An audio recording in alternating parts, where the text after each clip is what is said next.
You sit there staring at the Christmas lights and something feels hollow. The sparkle that once filled your childhood eyes has faded to a dull flicker. The carols that once moved you to tears now sound like distant echoes in a shopping mall. The magic has drained away, leaving behind only the mechanics of gift wrapping, dinner preparations, and forced smiles around the table. You find yourself going through the motions, wondering when Christmas became just another day on the calendar, another obligation to fulfill rather than a sacred pause in time. The ache you feel isn't nostalgia for simpler times, it's something deeper. It's the recognition that you've crossed a threshold, that the symbols that once carried profound meaning now feel empty, like beautiful shells washed up on the shore with no life inside them. If you're nodding as you listen to this, if you feel that strange mixture of sadness and awakening, then you're experiencing something far more significant than holiday depression. You're witnessing what happens when the soul outgrows its containers, when the sacred that was once held in specific forms begins to demand a more direct, unmediated relationship with the divine mystery that pulses through all existence.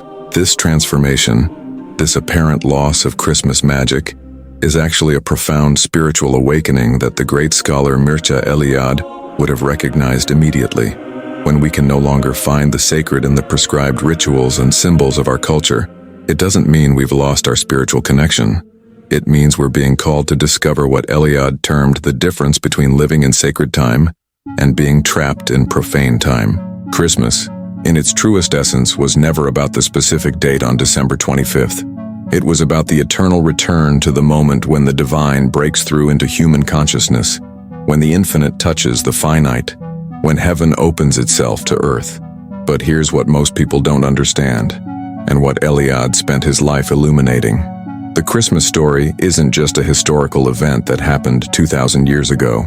It's a pattern that repeats eternally, a cosmic rhythm that pulses through all of creation. When we get stuck in the profane version of Christmas, the commercial version, the version that depends on external decorations and social obligations, we miss the deeper rhythm that's always available to us. The birth of the Christ consciousness isn't something that happened once in a manger in Bethlehem. It's something that happens whenever any human being opens themselves to the possibility that the sacred can enter their ordinary life, transforming everything it touches. Eliade discovered that in traditional societies, people lived in constant awareness of this sacred time. They understood that certain moments, certain places, certain rituals weren't just symbolic gestures but actual openings in the fabric of reality where the sacred could pour through. Christmas was one of these openings, a hierophany, a manifestation of the sacred that could transform anyone who approached it with genuine openness. But what happens when the cultural forms that once carried this sacred energy become corrupted or commercialized? What happens when the ritual containers crack under the weight of materialism and social expectation? This is precisely where you find yourself now, and it's actually a gift, though it may not feel like one. The emptiness you feel around Christmas traditions isn't a sign that you've lost your spirituality. It's a sign that your soul is demanding something more authentic, something more direct, something that doesn't depend on external symbols to access the sacred dimension of existence. Think about the last time you felt genuinely moved by something sacred. Maybe it was watching a sunrise. Maybe it was holding a newborn baby. Maybe it was listening to music that seemed to come from another realm entirely. These moments didn't require any specific religious framework. They didn't need Christmas decorations or holiday traditions. They were pure hierophanies, direct encounters with the sacred that exists everywhere, all the time, waiting for us to recognize it. This is what Eliade meant when he wrote about the eternal return. The sacred doesn't live in the past, in some golden age that we've lost forever. It lives in the eternal present, accessible to anyone who knows how to see beyond the surface of ordinary reality. The Christ consciousness that Christmas supposedly celebrates isn't trapped in ancient history. It's available right now in this moment, as you listen to these words, as you breathe, as you allow yourself to feel the deeper currents that move beneath the surface of your everyday awareness.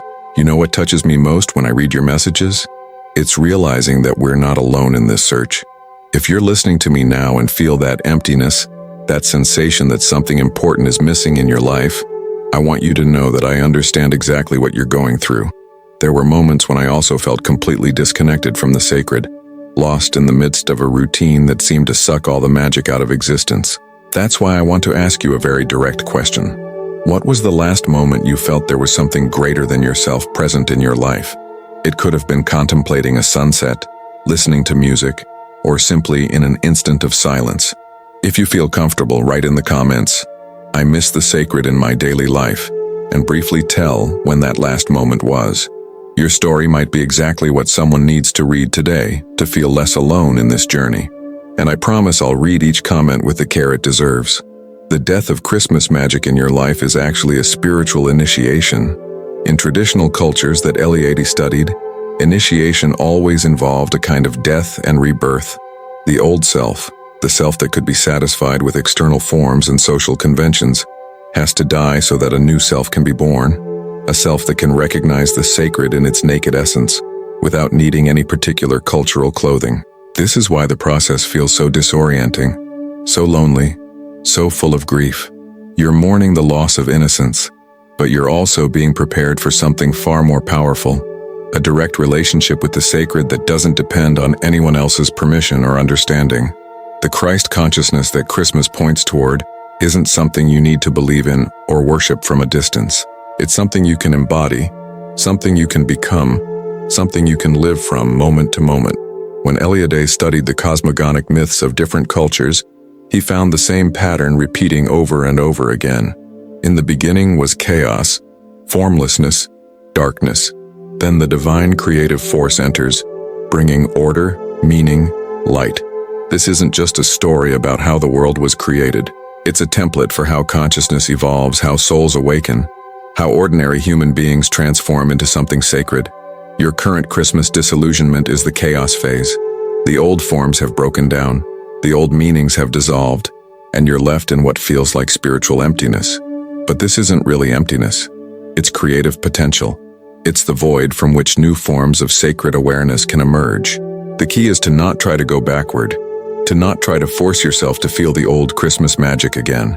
Instead, you need to trust the process that's unfolding in your consciousness and allow yourself to discover what Christmas really means when stripped of all cultural conditioning. The sacred space that Christmas represents isn't located in any church or home decorated for the holidays. It's located in the axis mundi, the center of your own being where earth meets heaven, where human consciousness touches divine consciousness. Eliade found this axis mundi in every genuine spiritual tradition. Sometimes it was represented as a cosmic tree, sometimes as a sacred mountain, sometimes as a pillar of light connecting heaven and earth.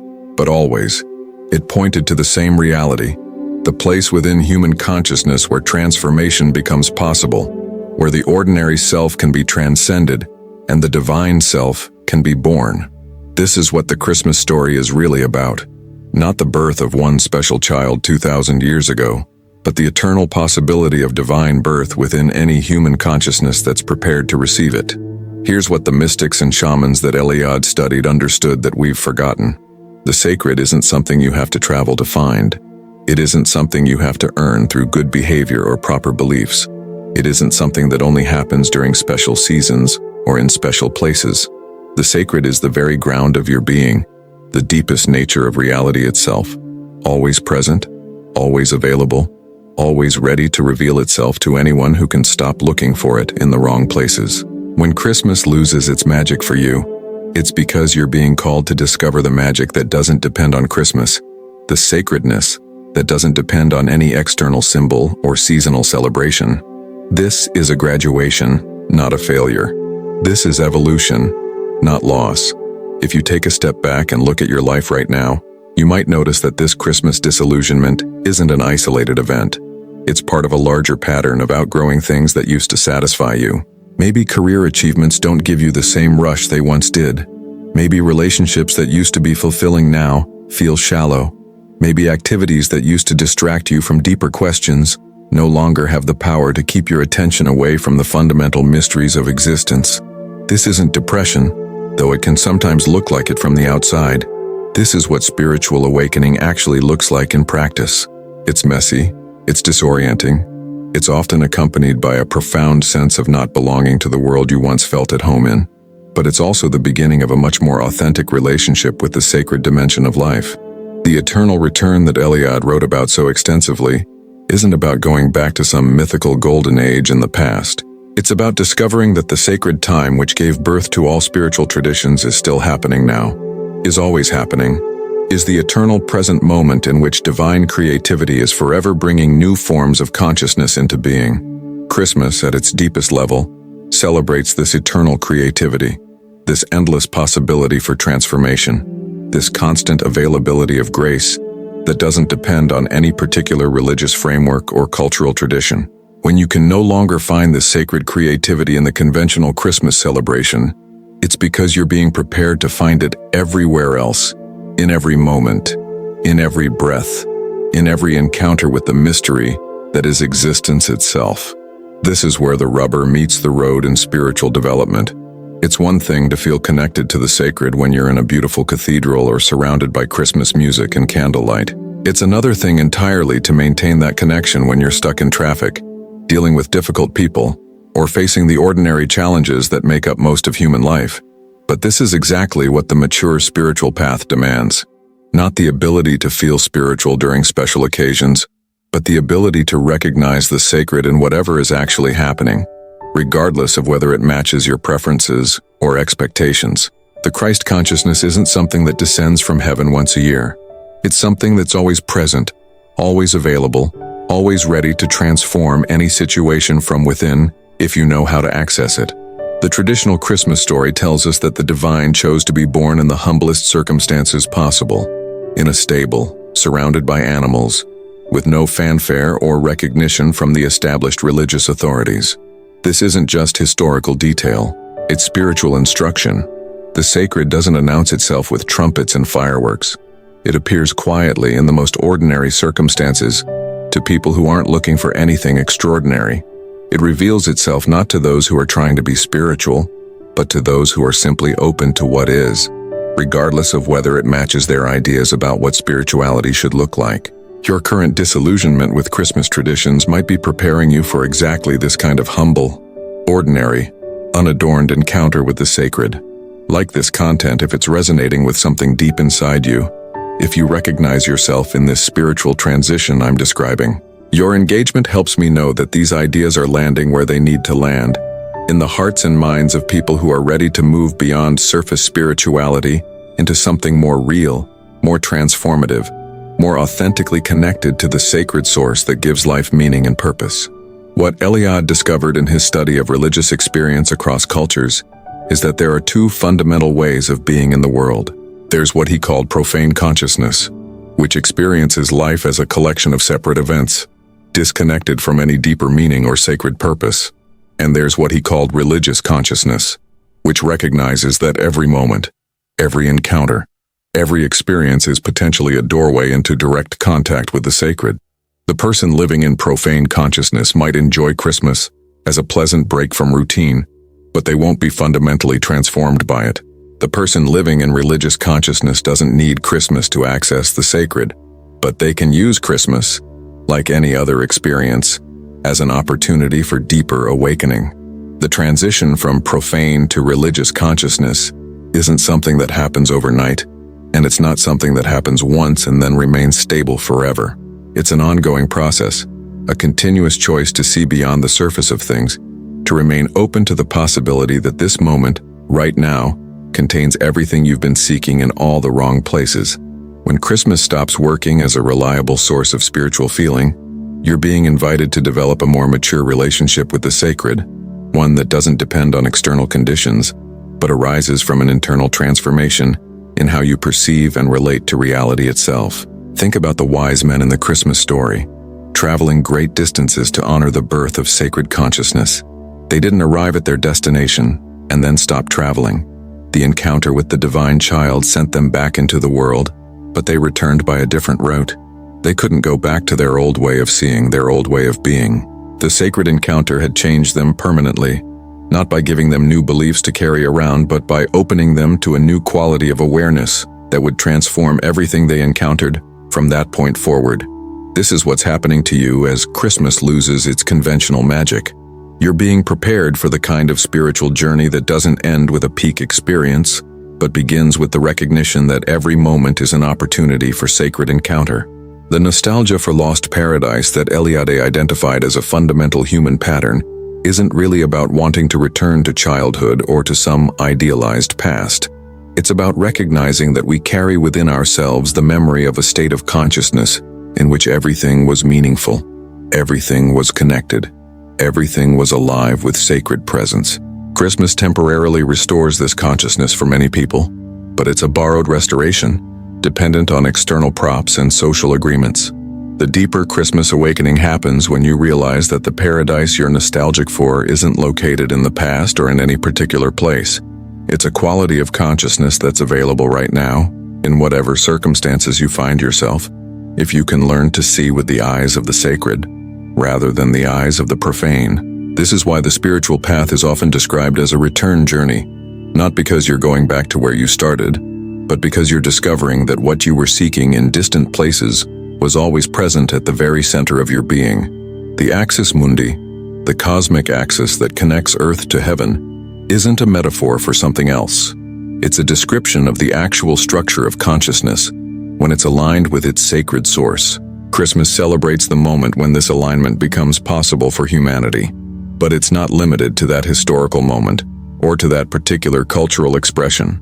Every moment offers the same possibility, the same choice, the same opportunity for divine birth within human consciousness. As you move through this Christmas season, no longer able to find satisfaction in the conventional celebrations, but not yet fully established in a new way of relating to the sacred, be gentle with yourself. This is sacred work you're doing, this process of disillusionment and reorientation. You're not losing your spirituality, you're deepening it. You're not becoming cynical. You're becoming more discerning. You're not turning away from the sacred. You're learning to recognize it in forms that don't depend on collective agreement or cultural validation. The loneliness you might feel during this transition is real, but it's also temporary. You're being prepared to join the invisible community of people throughout history who have discovered that the sacred is not a destination to arrive at, but a quality of presence to embody. The ritual regeneration that Eliade wrote about so extensively isn't something that only happened in ancient temples or traditional societies. It's something that can happen in your living room, in your car, in your workplace, anywhere that you remember to pause and open yourself to the sacred dimension that's always present beneath the surface of ordinary experience. Christmas was meant to be one such pause, one such opening. But when the cultural forms of Christmas can no longer carry this function for you, it's time to discover the pause that doesn't depend on any external calendar or celebration. It's time to find the Christmas that happens every time you remember who you really are, beneath all the roles you play, all the stories you tell about yourself, all the ways you've learned to limit your identity to fit into a world that has largely forgotten its sacred nature. This forgetting isn't a mistake or a failure of modern civilization. It's part of the natural rhythm of consciousness, the way awareness moves through cycles of expansion and contraction, remembering and forgetting, connection and separation. Your current Christmas disillusionment is part of a larger awakening that's happening throughout our culture, as more and more people find themselves no longer satisfied with surface spirituality, no longer able to find meaning in external authorities or traditional forms that have lost their power to transform. This awakening isn't always comfortable, and it's not always socially supported, but it's absolutely necessary if humanity is going to evolve into a more conscious, more compassionate, more genuinely spiritual way of being. What Eliade understood, and what you're beginning to understand through your own experience, is that the sacred isn't something that exists in opposition to the ordinary world. It's the hidden dimension of the ordinary world, the deeper reality that gives all surface appearances their meaning and significance. When Christmas loses its magic, it's not because the magic has disappeared from the world. It's because you're being called to discover the magic that was always there, underneath the Christmas decorations, beyond the holiday traditions, in the simple fact of existence itself. This is the Christmas that can't be commercialized, that can't be corrupted by social expectations, that can't be lost even when all the external symbols fail to carry their intended meaning. The path forward from this Christmas disillusionment isn't to try harder to feel what you used to feel, or to find new and more exotic spiritual practices that might restore the sense of magic you remember from earlier in your life. The path forward is to recognize that what you're experiencing right now, this very disillusionment, this very sense of emptiness, this very longing for something more authentic, is itself a sacred experience. It's the sacred appearing in the form of dissatisfaction with anything less than truth, anything less than direct contact with the source of all meaning. Christmas, in its deepest sense, celebrates the eternal possibility of this direct contact, this immediate intimacy with the sacred that doesn't require any mediating symbols or cultural frameworks. If you've made it this far, it's because something inside you recognizes that there's a different path, a deeper way to understand your own spiritual journey. I know what it's like to feel lost amid so much noise of the modern world, seeking answers that always seem to slip through your fingers. That's why I created this space, this refuge where we can explore together the ancient wisdom that still pulses alive in our hearts. When you subscribe to this channel, you're not just clicking a button, you're joining a community of people who, like you, feel that life has deeper layers waiting to be discovered. Here you'll find not just knowledge, but genuine embrace for your thirst for meaning. Subscribe now and be part of this journey of rediscovering the sacred in everyday life. Your soul deserves this gift. As you move through the days and weeks ahead, remember that your Christmas awakening, your disillusionment with conventional spirituality, your hunger for something more real and more transformative, is not a problem to be solved but a doorway to be walked through. The sacred that you glimpsed in childhood Christmas mornings, the magic that once filled you with wonder and joy, hasn't disappeared from the world. It has simply taken off its Christmas costume and revealed itself as the underlying reality that gives all experiences their deeper meaning. You don't need to wait until next Christmas to encounter this sacred dimension. You don't need any special circumstances or external conditions. You simply need to remember, in this moment and in every moment, that you are already living in the midst of the mystery that Christmas was always meant to point toward. The divine birth that happened in Bethlehem 2,000 years ago is happening right now in your consciousness.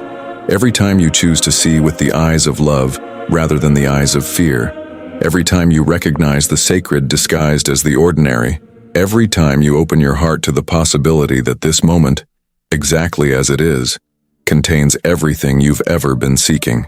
This is the true meaning of Christmas, and it's available to you every single day of the year. Share this message with someone who might need to hear it, because the awakening that's happening in you is part of a larger awakening that our world desperately needs. The sacred is returning to human consciousness, not through religious institutions or holiday traditions, but through individuals like you who are brave enough to question what they've been told about spirituality and open enough to discover what the sacred actually feels like when it's not filtered through cultural expectations.